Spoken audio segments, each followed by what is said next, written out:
You know that feeling, right? You pick up this huge, epic book, maybe 1,000 pages, and you feel like you're only just scratching the surface. Yeah, like you need a map just to navigate the story itself sometimes. Exactly. So what if there was a way to get straight to the heart of the most important moments, those real nuggets of insight, without getting totally lost? Well, that's kind of what we're doing today. We're aiming to cut through some of the sheer volume and get you right to the core of what makes this part of the story tick. Perfect. Today we are diving deep into The Two Towers, the second book in J.R.R. Tolkien's The Lord of the Rings. And look, this is way more than just a fantasy story. It's this really profound look at courage, at despair, and how destiny just unfolds in really unexpected ways.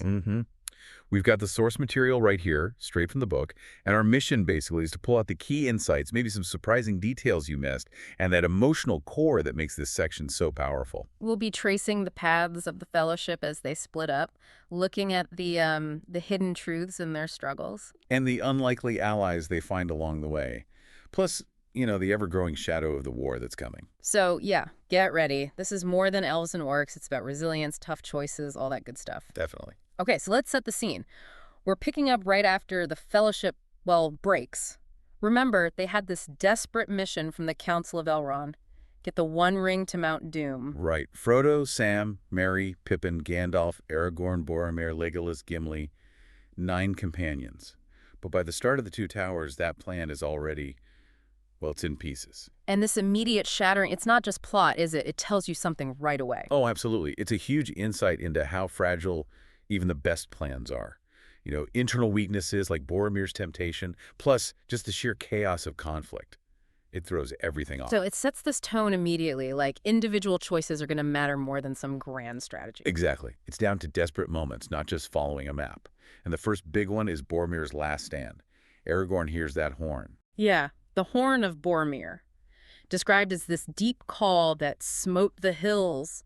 He knows Boromir's in trouble. But he gets there too late, finds Boromir dying, having defended Merry and Pippin from orcs. And Aragorn's reaction, he's grieving, obviously, but also questioning himself, right? Feeling like he failed Gandalf's trust. It's a heavy moment, a real crucible for him. He's facing the cost of command, the personal loss, but it's also maybe where he starts to truly accept that burden. And right there, amidst the grief, they find something crucial. The orcs, the slain ones, they notice the markings. A small white hand in the center of a black field, and an S rune on the helms. And Aragorn, he's sharp. He puts it together. S is for Saruman. Not Sauron's red eye. This is different. Totally different. It instantly reveals Saruman's betrayal. He's not just withdrawn. He's actively working against them, using orcs, using birds as spies. His reach is suddenly much wider than just Isengard.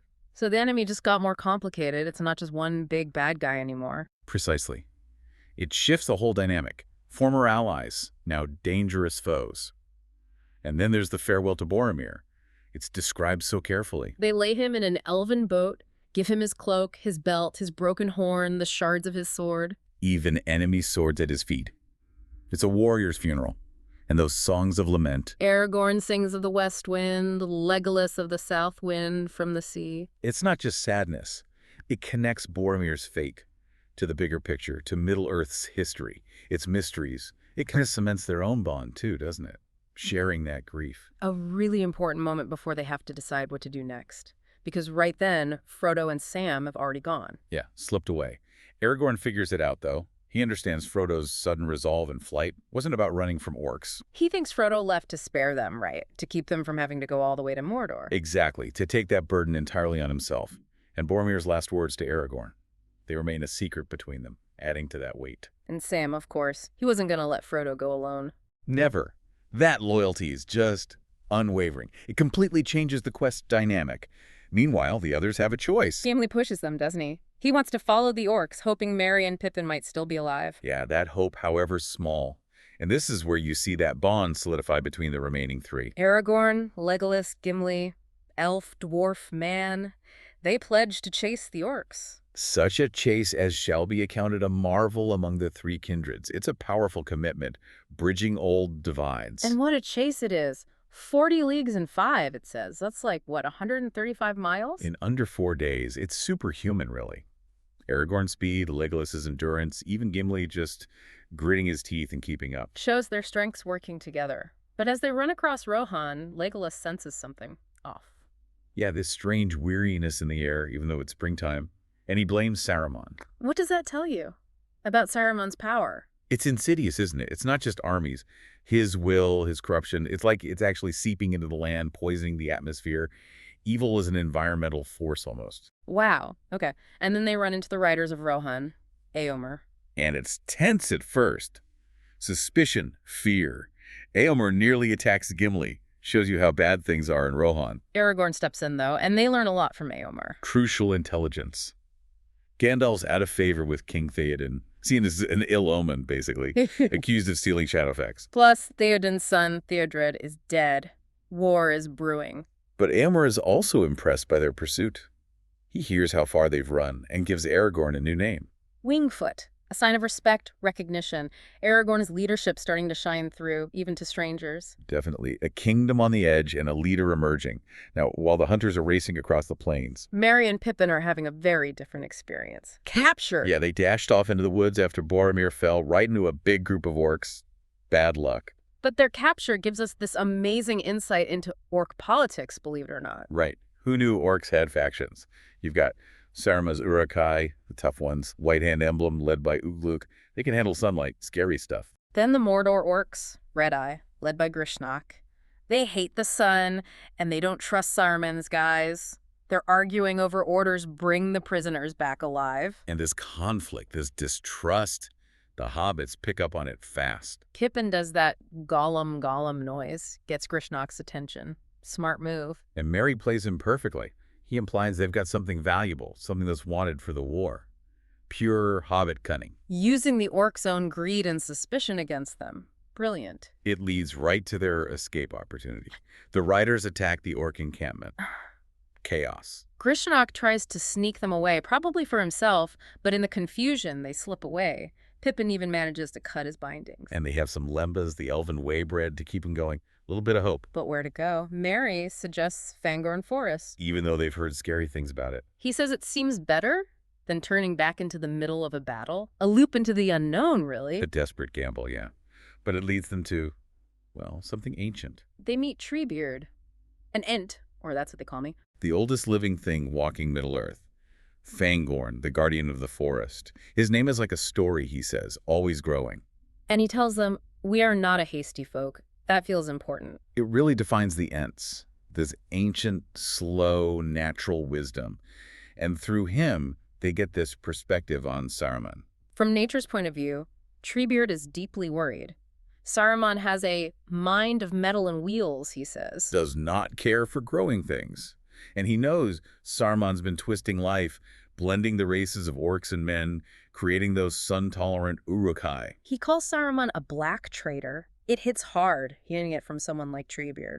It frames Saruman's evil not just as political betrayal, but as a crime against life itself, against nature. It's the patient, ancient forest versus the destructive industrial machine. And the hobbits even get a taste of Entish power, literally that Ent draft. Yeah, makes them feel invigorated, makes their hair grow. And they do seem taller later, don't they? Subtle touch, yeah. But Treebeard also shares some sadness. The Ents are dwindling. Only 3 really ancient ones left. Him, Leaflock, Skinbark. And Skinbark's people were killed by orcs. Which fuels his decision, right? He says, if we stayed at home and did nothing, doom would find us anyway. That's the turning point. The Ents decide to march on Isengard. It might seem hasty for them, but it's this slow burn anger finally igniting. It shows even the most patient beings have a breaking point. Absolutely. And then there's the story of the Entwives. Ah, yes, the lost Entwives. Such a sad tale. They loved gardens, order, while the Ents loved wild woods. They went away, across the great river, and their lands became the Brown Lands, wasted by war. Treebeard hopes they'll meet again, but only when we have both lost all that we now have. It's quite poignant. Adds this layer of deep, ancient sorrow to the Ents. But then, the march. And the destruction of Isengard. Merry and Pippin see it all. The hasty Ents arrive. Treebeard gets warmed up after being shot with arrows, apparently. And they just tear down Saruman's fortress. Gates, walls, like rabbits in a sand pit, it says. Then the Huorns arrive, these darker, tree-like beings. Almost Ents that have gone wild, yeah. They fill the valley, And then the Ents break the dams, Unleash the River Isen into the valley around Orthanc Tower. turning Isengard into a huge flat saucepan, all steaming and bubbling. Explosions, fire. It's elemental fury. Saruman trapped in his tower. An incredible image. Nature reclaiming its own. And afterwards, Merry and Pippin are sort of acting as door wardens to the ruin.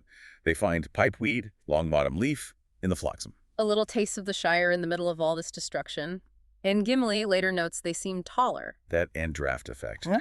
Treebeard settles in to watch Saruman, planning a very, very long siege. Poetic justice. Okay, so Isengard is flooded. Let's jump back to Aragorn, Legolas, and Gimli. They've tracked the hobbits to the edge of Fangorn. And something strange happens with their horses. They disappear, but then they hear them whinnying like they're meeting an old friend. Bit of foreshadowing. Definitely. Because then they see him. An old man dressed in white. Legolas drops his bow. Aragorn recognizes him. Gandalf. But he's changed. White as snow. Gleaming white was his robe. Power was in his hand. And Gandalf confirms it, but says, yes, that was the name. I was Gandalf. Like he's someone new now. Gandalf the White. His return is massive. A huge shift in morale and power. Hope rekindled. And he seems different. More knowing. He couldn't see Boromir's fate clearly before, but he knows he escaped in the end. And he understands the hobbits' role. Their arrival in Fangorn was like small stones that start an avalanche. He sees a bigger picture. He points out Saruman's flaws too. No woodcraft. Didn't anticipate the orc feud. Missed the signs. Gandalf has strategic insight. And he brings hope, even while warning of the war to come. Then he called Shadowfax. Chief of the Maras. The horse comes like an arrow. That bond shows Gandalf's connection to the good, natural forces, unlike Saruman's control. Right. So the four of them, Gimli riding with Gandalf, head straight for Edoras. Time to deal with Rohan's troubles. They arrive at Medusel, the Golden Hall, but King Theoden, he's not doing well. He's old, weak, slumped on his throne, completely under the influence of Grimo Wormtongue. Gandalf calls Wormtongue laugh spell. Ill news. Apt name. And Gandalf just breaks that spell. It's like letting light into a dark room. He restores Theoden's strength, his will. It's a healing not just for the king, but for the whole kingdom, symbolically. Absolutely. Theoden stands tall, defies Sauron Liar, corrupter of men's hearts. Éomer is vindicated, the alliance with Gondor reaffirmed. And we get that little moment with Éowyn, Theoden's niece, looking at Aragorn. Yeah, serving the cup, her eyes shining, little hint planted there. So Rohan is roused. Theoden leads his riders over 1,000 to Helm's Deep. This ancient fortress in the mountains, built by Sea Kings with the hands of giants, a place of last resort. Gandalf peels off again, though, riding on a swift errand promising to return. Always mysterious. Leaving them to face the storm, and the battle begins. Orcs swarming the walls. We get that great moment, the orc counting contest between Gimli and Legolas. A bit of dark humor, yeah. Gimli racking up 42, Legolas 24 by that point. Keeps their spirits up, maybe. But Saruman has new tricks. The fire of Orthanc. Yeah, some kind of blasting fire. They use it to blow a huge hole in the deeping wall. Suddenly, the defenders are pushed back. Desperate situation. Until Theoden makes his move, the Dawn Charge. Fourth Erlingus, riding out from the Hornburg Gate. A legendary moment. And just then, Gandalf returns. The White Rider on Shadowfax. With Erkenbrand and reinforcements. Yeah, and the Hjorn. The trees from Fangorn, moved by the Ents, appearing in the valley behind the Orcs. Trapping them, driving them into the forest where, as the book says, none ever came again. A terrifying end for the Orcs. It's this convergence of courage, magic, and nature that saves the day. Incredible victory. And afterwards, Gimli discovers the caves behind Helm's Deep. The glittering caves, Aglarond. And he's just blown away. He says they're a greater wonder than any place he's ever known, even elven realms. Describing these immeasurable halls filled with an everlasting music of water. He even talks about dwarves tending them like gardens, not mining them. It's beautiful. Such an unexpected perspective from Gimli. It shows how these experiences are changing them, broadening their horizons. A real moment of awe. Okay, so Helm's Deep is saved, but while all that's happening, Frodo and Sam are in deep trouble. Yeah, their journey is much quieter, but just as perilous, guided by Gollum. Who is surprisingly useful navigating the Emyn Muil, those broken hills and marshes. Cunning, yeah. But then they reach the Dead Marshes. That place sounds awful. shadowy, silent world, pools, mires, and those candles of corpses. Those ghostly lights in the water almost lures Frodo in. It's psychologically terrifying, not just physically dangerous. And we explicitly hear Gollum arguing with himself, Smeagol versus the darker side. Heavy foreshadowing. Definitely building the tension about his true intentions. They eventually reach the Black Gate of Mordor, the Morannon. And it's just impassable. Walls, towers, armies, no way through. But Frodo's resolve, it's incredible. He says, I purpose to enter Mordor. Therefore I shall go this way. I do not ask anyone to go with me. Just sheer will. But Gollum hints there might be another way. Before they can explore that, though. They get captured by rangers of Ithilien, led by Faramir. Boromir's brother. And this encounter is so important, isn't it? Because Faramir is different. Completely different. He's thoughtful, discerning. He reveals he saw Boromir's funeral boat in a dream. He questions Frodo intensely about the ring, Isildur's bane. But unlike Boromir, he resists its lure. He says, not if I found it on the highway would I take it. A critical moment. It shows that temptation isn't inevitable, that strength of character exists. It gives you hope. Faramir represents a different kind of Gondorian nobility. He also warns Frodo about Gollum. He has done murder before now. He sees the danger. He takes him to his hidden outpost, Heneth Noon. The window of the sunset, a waterfall hiding a cave. Sounds beautiful, a moment of peace. A brief one. It's a refuge, but the shadow of Mordor is close. And while they're there, Sam sees something amazing. An Oliphant, a Mumak of Harad. Yeah, this giant elephant-like war beast. Sam gets all excited, recites a Shire rhyme. It's such a Hobbit thing to do, brings you back to their roots for a second. But that peace doesn't last. They witness something terrifying. The army leaving Minas Morgul, the evil city. Described with a cavernous gate shaped like an open mouth with gleaming teeth. Chilling. And the Witch King leads the host out. Frodo feels his old wound ache. The ring pulses with power. He has to grip Galadriel's file to resist it. The pressure is immense. Faramir lets them go, warning them again about the secret pass Gollum mentioned, and Gollum leads them there, to Cirith Ungol. The Spider's Pass. Sam immediately feels dread, something worse than Gollum. His intuition is spot on. And then Shelob attacks, this ancient monstrous spider. The sounds are described so horribly. Gurgling, bubbling noise, and a long, venomous hiss. Gollum, meanwhile, sees his chance. Tries to lead Sam into a trap, hissing, "At last, my precious, we've got him. The betrayal is complete." But Sam fights back. He uses Sting, the elven blade which glows blue. He fights desperately against Shelob's tough hide. He manages to wound her, drive her back for a moment, but not before she stings Frodo. Frodo just collapses, pale, and heard no voice, and did not move. Sam thinks he's dead. The despair must be overwhelming. He's failed. Frodo's gone. But then he remembers his own words. I have something to do before the end. I must see it through. That Hobbit resilience kicks in. He faces this terrible choice. Take the ring himself or let the quest fail entirely. An agonizing decision. But he knows he has to. For Frodo, for Middle-earth. He takes the ring, Sting the file, says goodbye to Frodo. Resolves to go on alone. It's maybe the bravest, most selfless act in the whole book. Just incredible loyalty. But there's one last twist. He hears orcs coming. And they're talking about the prize, about orders from Lugburs, that's Barad-dûr, Sauron's tower, to take the prisoner safe and intact. And Sam realizes Frodo isn't dead. He's alive, but captured by the orcs. He tries to follow them into their tower near the pass, but the gates slam shut. Leaving him alone, outside, in the darkness of Mordor's borders. What a cliffhanger. Wow. So the two towers.